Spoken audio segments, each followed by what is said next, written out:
Bienvenue à notre post-it.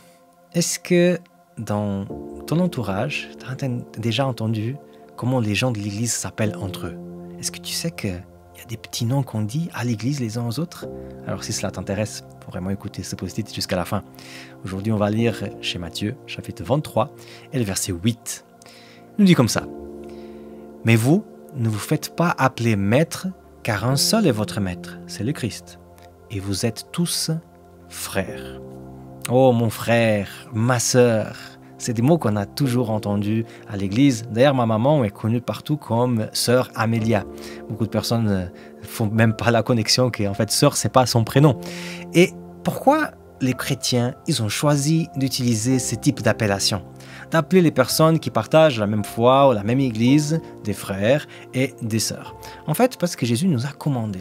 Et quand Jésus nous dit de faire quelque chose, il y a toujours des symboles, un enseignement derrière. Alors, quel est le sens de s'appeler frère et sœur si on ne partage pas le même sang, si on n'est pas issu de la même famille?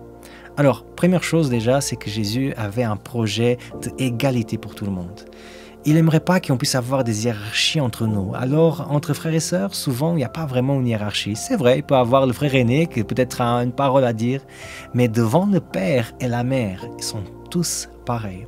Deuxième chose, c'est que le Seigneur voulait vraiment qu'on puisse avoir une assurance dans cette vie, qu'on ne sera jamais seul. Peut-être toi, tu n'as pas eu une bonne famille, tu n'as pas vraiment été entouré, ou peut-être ta famille n'est plus là. Mais l'idée d'avoir des personnes qui partagent la même foi comme des frères et sœurs, c'est une assurance pour ne jamais être seul. Et qu'est-ce que c'est une épidémie aujourd'hui, la solitude? Troisième chose, c'est que dans la Bible, les grandes choses spirituelles se passent toujours en groupe. Pas juste un groupe qui se réunit, mais un groupe qui partage les choses comme une famille. Rappelle-toi qu'en fait, le jour de la Pentecôte, quand l'Esprit est descendu sur l'Église, c'était lorsqu'ils étaient tous ensemble dans un même lieu, un seul cœur, les uns avec les autres. Alors, si on veut espérer des grandes choses pour notre vie spirituelle, il ne faut pas simplement s'appeler frère, sœur. Il faut commencer à vivre et à traiter les personnes qui sont autour de nous, justement comme la famille en Christ. Moi, je m'appelle Samuel Cunha et c'était le post-it aujourd'hui.